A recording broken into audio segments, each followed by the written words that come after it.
Salut les filles, je vous retrouve aujourd'hui avec une vidéo un petit peu particulière puisqu'on ne va pas parler de beauté, ni de tag ou ce genre de choses. Je me suis dit que ce serait bien si je vous parlais un peu plus de mes expériences de vie entre guillemets sur ma chaîne. Du type mes expériences par exemple pour rechercher un logement parce que bon malgré mon jeune âge ça fait quand même la deuxième fois que je déménage, ou mon expérience par rapport à la recherche de stage, ou mon expérience avec l'acné par exemple, ça c'est un peu plus proche de ce que je vous raconte d'habitude. Et donc aujourd'hui j'ai décidé de traiter comme sujet les écoles de commerce.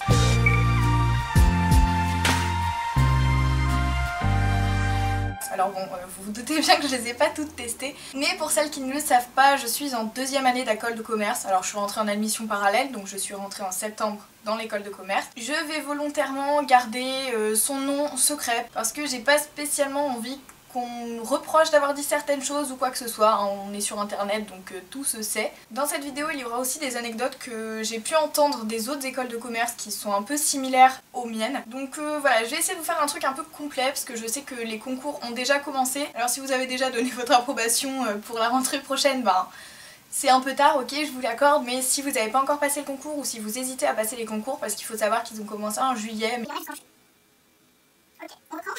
Il faut savoir qu'il y en a depuis janvier et qu'ils vont jusque juillet pour la rentrée de septembre, donc il y a plusieurs sessions. Et pour ma part, si ça vous intéresse, j'étais passée à la session de janvier dernier, donc janvier 2015, et donc bah j'avais réussi mon concours. Et donc d'ailleurs concernant le concours, il faut savoir que je ne m'étais pas spécialement préparée et que j'ai obtenu une plutôt bonne note. Une autre chose qu'il faut savoir aussi, c'est qu'avant l'école de commerce, j'ai fait quelque chose de totalement différent. C'est-à-dire que ça n'avait aucun rapport. Je pense que pour certaines, vous le savez, j'ai fait une licence de cinéma. Donc je suis arrivée là un peu en mode touriste, on va dire, puisque de toute façon, j'avais aucune, disons, matière à réviser dans ce que j'avais.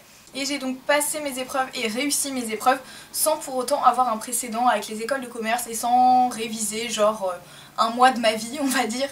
Donc si c'est votre cas, sachez que rien n'est impossible et tentez votre chance si c'est vraiment ce que vous voulez faire. La première chose à savoir quand on fait une école de commerce ou quand on va faire une école de commerce, c'est que business is business. Même pour l'école, ça c'est absolument inévitable. C'est-à-dire que pour certaines écoles de commerce, quand vous ne réussissez pas vos examens du premier coup, par exemple les rattrapages sont payants. Je sais que pour certaines écoles, chaque rattrapage que vous passez vous coûtera genre 400 €, quelque chose comme ça. Donc c'est 400 € plus 400 € plus 400 € si vous n'avez pas la moyenne. Donc voilà, disons que tout se monnaie. Enfin, tout c'est pas vraiment vrai parce qu'il y a quand même des choses qui sont comprises. Sachez que moi par exemple pour valider mon master, j'ai besoin d'avoir le TOEIC. J'ai une session qui est offerte entre guillemets. Je peux passer le TOEIC sans le payer une fois. Si je le réussis, tant mieux. Si je le rate, dans ce cas, à chaque fois que je le repasse, c'est moi qui paierai. Mais bon, en globalité, il y a certaines écoles qui exigent des choses à avoir, donc par exemple les matières ou avoir la moyenne, et qu'il faut payer. Voilà, c'est vraiment un business à part entière. On nous apprend à faire du business, mais l'école est elle-même un business. Ouh là là, c'est dur. Moi par exemple pour faire mon école j'ai fait un prêt étudiant qui est quand même assez conséquent. Le problème c'est que j'avais déjà demandé à une première banque qui m'avait laissé traîner et une fois que j'ai enfin eu ma banquière au téléphone m'a dit que mon dossier était refusé. Donc j'ai dû faire la démarche auprès d'une autre banque et donc le temps que les démarches se fassent, que les rendez-vous se prennent, parce que bon les banquiers ils sont pas non plus à notre disposition, surtout quand on va voir une nouvelle banque. Moi j'allais voir une banque que je ne connaissais absolument pas puisque ma propre banque m'avait refusé mon prêt. Normalement on devait payer l'école avant fin septembre officiellement et fin octobre officieusement. Il s'avère que moi ça n'a pas été fait, de toute façon j'avais 3 millions de démarches à faire, autres aussi que l'école puisque je déménageais etc. Donc voilà, ça m'a pris beaucoup de temps. Et après les attentats, c'est-à-dire le 13 novembre, a été mis en place un système de sécurité, donc un contrôle à l'entrée, etc. Et l'école en a profité pour me dire que tant que je n'avais pas ma carte étudiante, donc tant que je n'avais pas payé l'école, en gros, je ne pourrais pas rentrer dans l'école puisque le système de sécurité me refuserait. Donc voilà, pour vous dire à quel point ça peut être vicieux et ça peut aller loin. Parce que du coup, j'ai quand même réussi à me faufiler plusieurs fois pour aller en cours. Mais ça veut dire que tant que j'avais pas payé, alors qu'ils avaient tous les justificatifs comme quoi mon prêt était en cours, etc. Eh bien je ne pouvais pas rentrer à l'école. Je me souviens d'ailleurs avoir eu une évaluation à ce moment-là, et c'est-à-dire que je ne serais pas rentrée dans l'école. Et ben j'aurais pas passé mon évaluation, j'aurais eu 0 et enfin voilà. Il m'aurait dit que c'était pas bien d'avoir 0, qu'il fallait que je fasse un rattrapage, etc. Enfin voilà, cercle vicieux et il faut savoir qu'ils sont pas là pour vous aider financièrement. il n'y a pas de problème. Enfin voilà, je pense que vous avez compris l'idée, donc on va passer au deuxième point qui est: est-ce que vraiment on est privilégié quand on fait une école de commerce, est-ce qu'on est derrière nous, etc. Il faut savoir que dans mon école, ça pour le coup je ne sais pas du tout si c'est valable pour les autres écoles de commerce ou non, mais par exemple on doit faire normalement 3 stages pendant sa scolarité si on est là les 3 années. Moi je serai donc les 2 dernières années seulement, donc il me faudra 2 stages. Pour cette année il me faut un stage de 4 mois à l'étranger et pour l'année prochaine il me faudra un stage de 6 mois où je veux, un stage final pour valider mon master. Bref, tout ça pour dire que la recherche de stage n'est absolument pas assistée. Enfin, vous pouvez demander des conseils, etc. Mais on vous donnera pas, disons, des offres de stage tout cuit comme ça dans la bouche. Il faut vraiment que vous recherchiez comme si vous étiez à la fac ou voilà, dans un établissement public. Enfin, vous galérez tout seul, ils n'ont pas spécialement de contact à vous fournir. Et aussi, ils sont capables de vous refuser certains stages parce qu'il y a trop d'élèves qui le demandent ou... Voilà, on ne vous aidera pas pour ça, on ne vous aidera pas pour vos démarches. Pour mon cas personnel, j'ai encore un exemple. À la fac, quand on est boursier, qu'on a fait la demande de bourse ou de logement au Crous, on se retrouve avec un dossier, on se retrouve avec une feuille à faire signer à l'école et pour valider tout simplement qu'on a notre bourse. À la fac, je n'ai jamais eu aucun problème. J'ai donné mon papier, ça a mis quelques mois à se mettre en route parce qu'à chaque fois que vous changez de Crous, enfin de département, d'académie, c'est la mouise, mais c'est l'école qui s'est chargée de tout. Je veux dire, en 2e année et en 3e année, j'ai jamais rien eu besoin de faire, tout était automatisé, tout était nickel. Là, j'ai galéré. J'allais d'un service à un autre pour faire tamponner ma feuille, pour la renvoyer au Crous. Je l'ai renvoyée, ça ne marchait pas. Il me fallait un certificat de scolarité, certificat que je n'avais pas vu que je n'avais pas payé l'école. Voilà, même le service Crous n'était pas là pour m'aider. Il faut faire les démarches tout soi-même, il faut être prêt à le faire, il faut se libérer du temps pour le faire. Et comme on nous l'a gentiment dit à la réunion de rentrée, on n'a pas une relation client-fournisseur avec notre école. On paye notre école, mais en gros ils ne sont pas là pour être un genre de service après-vente. Je pense qu'encore une fois vous voyez l'idée. Bon, par contre c'est vrai que cette année pour mon école ça va un peu loin. C'est-à-dire que par exemple j'ai le cas d'un élève qui avait pris allemand comme option et qui n'avait pas eu allemand du semestre parce que le prof était absent et du coup ils avaient mis en place un service en ligne avec des quiz, des cours, etc. Et l'élève avait continué à se plaindre en disant que bon, il avait quand même payé son année, qu'il avait payé cher son année et que même à la fac ils avaient des cours d'allemand et que là ils n'étaient pas capables de nous donner un prof qui nous donnait des cours d'allemand. Et l'école a clairement répondu s'il n'est pas content, on n'a pas besoin de lui. Voilà, il y a des fois ça va un peu loin. Je pense pas que ce soit le cas dans toutes les situations et dans tous les contextes non plus puisque cette année est assez particulière pour mon école. Sachez qu'on vous tiendra pas la main pour faire quoi que ce soit. Le 3e point que je voulais aborder avec vous, c'est l'administration complètement catastrophique. Alors pour ça, je ne crois pas que ce soit le cas dans toutes les écoles, bien que j'ai eu des échos des très très bonnes écoles de commerce parce que non, je ne fais pas partie des premières écoles de commerce du classement, hein, faut pas rêver. Pas après licence de cinéma.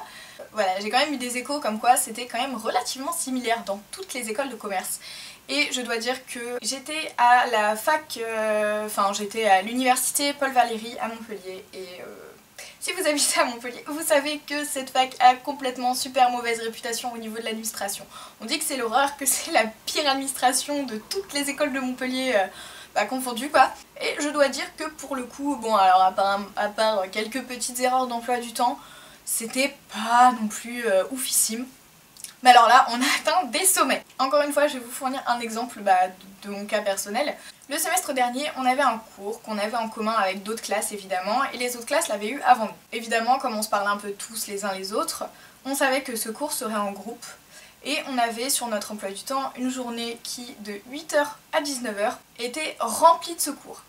Du coup, on s'était dit, faut pas être là toute la journée, ils ont marqué ça parce qu'ils n'ont pas encore les groupes et qu'ils nous ont pas envoyé encore les horaires, mais on n'aura pas cours de 8 h à 19 h, la classe entière, c'est pas possible. Donc on va attendre le mail concernant ce cours et concernant nos groupes. Il se trouve que c'était un vendredi et le vendredi vers 10 h, on reçoit un mail comme quoi c'est absolument scandaleux qu'on ne soit pas venu en cours le matin, que les 2 premières heures étaient consacrées à une classe entière et que les heures suivantes étaient donc consacrées aux cours en groupe. Du coup vers 11 heures on reçoit un deuxième mail avec la constitution des groupes, mais qui nous avertit aussi parce qu'ils disent donc que c'est inconcevable qu'on ne soit pas venu le matin et que donc les gens qui n'ont pas été là de 8 h à 11h30 seront pénalisés, voire auront 0 en cas d'absence à toute la journée. Un peu plus tard, on reçoit un troisième mail pour nous dire que au fait, pour ce cours, vous avez besoin d'un PC portable, donc ce serait bien de l'amener.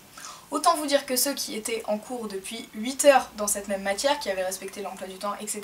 et qui n'avaient pas pris leur PC portable, c'était absolument impossible qu'ils aient leur PC portable pour le cours en groupe, hein, on est d'accord. Et du coup personnellement j'ai pu assister à mes cours en groupe parce que je n'habite pas trop loin et ils m'ont prévenu au dernier moment, genre une demi-heure avant le début de mon cours en groupe, et j'ai pu être là à l'heure, mais ce n'est pas le cas de tout le monde et il y en a qui ont vraiment eu de gros problèmes parce qu'ils avaient été absents à toute la journée. C'est pas possible. C'est-à-dire recevoir des indications pour un cours le jour même du cours, voire quand le cours a déjà commencé, voilà, pour moi c'est pas concevable. Et ce genre de truc, c'est vrai que c'est arrivé plusieurs fois. Alors pas exactement le même cas, hein, mais des cas de bafouillage administratif, quoi, de mails pas envoyés, d'informations non données.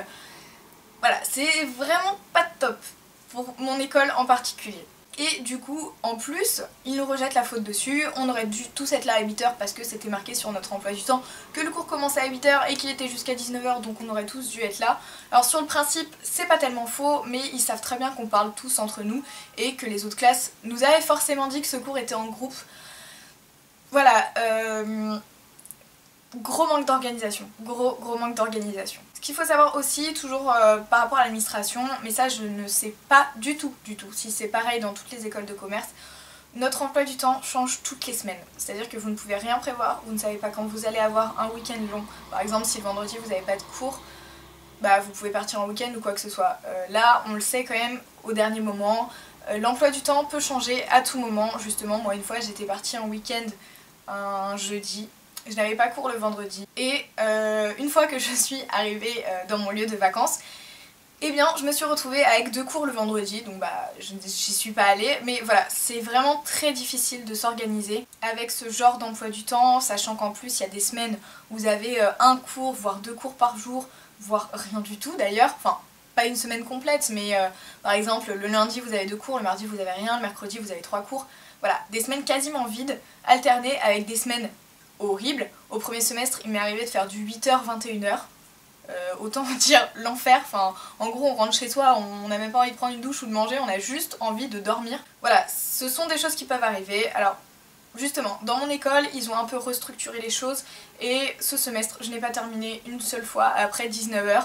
Alors après 19 h, c'est quand même tard quand vous commencez à 8 h, mais ce genre de journées sont beaucoup plus rares. Tout ce que je viens de dire m'amène donc au 4e point, qui est de toujours vérifier que l'école n'est pas en restructuration quand vous candidatez. Je m'explique. Quand j'ai passé mon concours, j'ai choisi cette école parce que c'était encore une des rares écoles à proposer une spécialisation dès la première année de master en fait, enfin dès la 2e année d'école de commerce et donc dès la première année de master, puisque je voulais pas faire un tronc commun avec plein de choses qui ne m'intéressaient pas, surtout après une licence de cinéma, j'avais pas du tout envie de faire, je sais pas, de la finance, ce genre de choses, alors que j'avais pas touché aux maths depuis 3 ans. Voilà, c'était une des dernières à faire un master spécialisé de A à Z, enfin de A à Z du master, voilà, les 2 dernières années. En juillet, j'ai reçu un fascicule qui m'indiquait que la 2e année, donc l'année dans laquelle je rentrais, était en tronc commun. Autant vous dire que je n'étais pas du tout contente parce que pour réserver sa place, il fallait déjà verser 400 €, puis pour confirmer que vous vouliez bien être sur les listes, il fallait encore verser 400 €. Ce fascicule, je l'ai donc reçu après un versement de 800 €, donc autant vous dire que j'avais pas du tout envie de faire machine arrière, mais ça m'a quand même beaucoup plombé le moral parce que j'ai cette année du coup plein de matières dont j'avais absolument rien à cirer. Bon après il faut savoir que justement c'est un peu la norme en école de commerce. Les 2 premières années sont plutôt généralistes et la 3e année est l'année de la spécialisation où vous choisissez vraiment ce que vous voulez faire plus tard. Ceci étant dit, moi je n'avais absolument pas signé pour ça. Première chose, je n'étais pas spécialement contente. Du coup, ça a impliqué que, vu qu'ils ont changé les plaquettes, les programmes et leur manière de noter, ça induit vraiment pas mal de bordel, pour parler simplement. Je pense que du coup ces emplois du temps changeants et un peu catastrophiques sont une conséquence de ça. Je pense aussi que l'administration qui fait n'importe quoi est un peu aussi perdue, donc que c'est aussi à cause de ça. Voilà, en gros si vous êtes informé qu'une école est en train de restructurer ses programmes, restructurer son offre, c'est un peu une mauvaise idée d'y aller parce que du coup ma promotion, on est un peu une promo test et en fait on est un peu les dommages collatéraux des nouveaux tests de l'école. C'est-à-dire que quand on n'est pas content, ils disent simplement que on est une promotion odieuse et qu'on réagit mal. Alors que c'est eux qui font n'importe quoi. Ceci étant dit, ce n'est pas du tout les échos que j'avais de l'école. Donc je pense que dans l'ensemble, une école de commerce peut bien s'organiser, etc. On peut avoir une administration tout à fait correcte, peut avoir des emplois du temps très corrects, mais ce n'est pas le cas quand tout est nouveau, autant pour les élèves que pour le personnel. Je vais donc aborder un dernier point avant de conclure, c'est la charge de travail. En général, on dit que les gens qui sont en école de commerce ne travaillent pas forcément énormément, et moi je pense qu'il faut vraiment nuancer ça. Clairement, il y a beaucoup de matières où c'est vrai, on peut ne rien faire pendant tout le semestre et juste travailler vite fait un coup une semaine avant l'examen et réussir, et voilà. Je vais pas vous mentir, je l'ai fait pour le premier semestre en tout cas, et voilà, c'est passé. Par contre, il est vrai que si vous avez des choses à faire à côté, c'est-à-dire par exemple moi mes démarches administratives au début de l'année, ou galère de logement, ou galère familiale, toutes sortes de choses, on a quand même pas énormément de temps parce que comme je vous disais tout à l'heure, par rapport aux emplois du temps, il est difficile de s'organiser et que dès qu'on a quelque chose qui sort un peu de l'ordinaire, le travail à fournir dans certaines matières, ou le temps qu'on doit consacrer à certaines matières parce qu'il y a des choses à rendre en ligne, des travaux de groupe ou ce genre de choses, tout peut être chamboulé. Et j'avoue que moi ça m'a pas mal déprimée, surtout que je me suis engagée dans une des associations de l'école et j'ai énormément aussi de travail à fournir par rapport à ça. Et c'est quelque chose qu'il faut prendre en compte, il faut vraiment vous organiser. Dès que vous avez une heure de trou, faire ce qui doit être fait parce que tout peut être bousculé. C'est-à-dire que quand vous tombez sur une semaine où vous faites du 8h 21h 3 jours d'affilée, ça m'est arrivé plusieurs fois au premier semestre, ou du lundi au mercredi je faisais du 8h 21h, on a tout simplement plus rien le temps de faire. Donc dès qu'on a un peu de temps libre, il faut le prendre. Il faut le prendre pour travailler ou même pour profiter, pour faire du sport, pour faire ce que vous aimez, mais il faut vraiment occuper le moindre temps qu'on vous laisse en fait. Voilà, la charge de travail est un peu pénible par rapport à ça. Par rapport au fait, vous pouvez avoir des journées horribles avec des journées où il n'y a rien. Mais du coup les journées où il n'y a rien, vous n'avez rien envie de faire et c'est là le problème. C'est qu'il faut faire des trucs qui vous plaisent et que vous n'avez pas le temps de faire les autres journées, même si voilà, on a la flemme quoi. Quand on fait 3 jours hyper intensifs, le 4e jour, on a juste envie de rien faire. Non, faites juste ce qui vous plaît ou l'exercice que vous avez à faire ou le travail en groupe que vous avez à faire. Voilà. Donc je vais conclure par ceci. Tout ce que je vous ai dit dans cette vidéo, c'était pas super positif. Clairement, mais je voulais faire ma conclusion de manière un peu plus positive justement. Cette vidéo c'est un peu pour vous mettre en garde parce que voilà, tout n'est pas rose dans les écoles de commerce en gros. N'allez pas en école de commerce pour que votre vie soit plus facile quoi. Voilà, c'est ce que je voulais vous dire. Par contre tout ça c'est à nuancer parce que évidemment comme je vous disais en début de vidéo, je ne connais pas toutes les écoles de commerce et en plus la mienne est en restructuration, donc ça implique des problèmes qu'il n'y a pas forcément dans une école qui roule depuis 10 ans avec le même fonctionnement. Et la dernière chose que je voulais ajouter, c'est même si l'administration et l'organisation sont complètement nulles, on peut le dire, que l'école se fait beaucoup d'argent sur notre dos et que la qualité n'est pas au rendez-vous pour tous les cours proposés et que des fois on galère un peu avec les travaux à faire, etc. Où il n'y a plus de place pour nos loisirs ou ce genre de choses, il y a des cours que j'adore. Vraiment, la plupart sont des cours que j'ai choisis, donc c'est un peu normal que je les adore, même si des fois on peut tomber sur un prof nul et que le cours est pourri. Mais voilà, les cours que j'ai choisis, qui ne sont donc pas dans le tronc commun qu'on m'a imposé, je les aime beaucoup et il y en a certains du tronc commun, par exemple au premier semestre, c'est moins le cas au deuxième semestre, mais au premier semestre, qui étaient très très bien aussi. Souvent c'était grâce aux profs, on va pas se le mentir. Par exemple le cours qui me vient c'est la géopolitique. Je peux vous dire que quand j'ai vu ça dans mon emploi du temps, je me suis décomposée, j'ai cru que j'allais mourir, je me suis dit que le partiel j'aurais 0, tout un tas de trucs vachement réjouissants de ce style. Et en fait le cours était génial parce que le prof est génial. Et voilà, ça peut aussi être de jolies découvertes. Et c'est le cas pour 2-3 autres matières pas de ce type, mais 2-3 autres matières que je ne voulais absolument pas faire à la base, qui se sont finalement révélées très très cool. Je pense pas que j'aurais pu trouver ce type d'enseignement autre part, Sachez quand même qu'il y a une autre alternative, ça s'appelle les IUP. Est-ce que c'est les IUP? Je crois que c'est les IUP qui font un peu le même programme que les écoles de commerce mais à la fac. Si je vous retrouve le descriptif de ce truc là, je vous le mettrai en barre d'infos au cas où ça peut vous intéresser parce que bah en plus voilà c'est public donc c'est pas payant ou moindre coût, enfin voilà le prix de la fac. C'est quand même un type d'enseignement qu'on peut trouver que dans les écoles de commerce et pour la plupart des cours c'est quand même très enrichissant, ça vous ouvre à des choses que vous avez pas forcément envie d'aller voir de vous-même et pour certains cours c'est très bien appris, donc voilà. Un autre point positif que je voulais aborder c'est que si vous vous y prenez bien vous pouvez rencontrer des gens vraiment géniaux, créer des contacts pour votre vie professionnelle future ou justement rencontrer des gens qui vont vous conforter dans l'idée que c'est pas par exemple du marketing pur que vous voulez faire ou de la finance pure ou de la RH pure, enfin que vous avez aussi un autre axe à développer dans vos passions ou combiner une de vos passions avec le marketing. Bon, combiner votre passion avec la finance c'est un peu plus compliqué mais voilà, que vous pouvez combiner des choses ensemble et que ben justement en rencontrant ces personnes vous pouvez développer des projets un peu différents de peut-être ce que vous pensiez à la base. Donc voilà, j'en suis arrivée au dernier point où je voulais arriver, c'est que au niveau développement personnel et culture générale, bah c'est top quoi. Voilà, je pense que j'en ai terminé avec tous les points que je voulais aborder. J'espère que j'ai rien oublié, de noter parce que j'ai quand même mis une vie à préparer cette vidéo. J'espère que ça vous a plu, j'espère que je vous ai pas fait trop peur parce que voilà, comme tout ça a ses côtés négatifs. Alors peut-être qu'ils sont énormes mais il y a aussi des choses positives à en retirer. Voilà, prenez cette vidéo comme un genre de précaution d'utilisation d'une notice. Et moi en attendant la prochaine vidéo, je vous fais des bisous.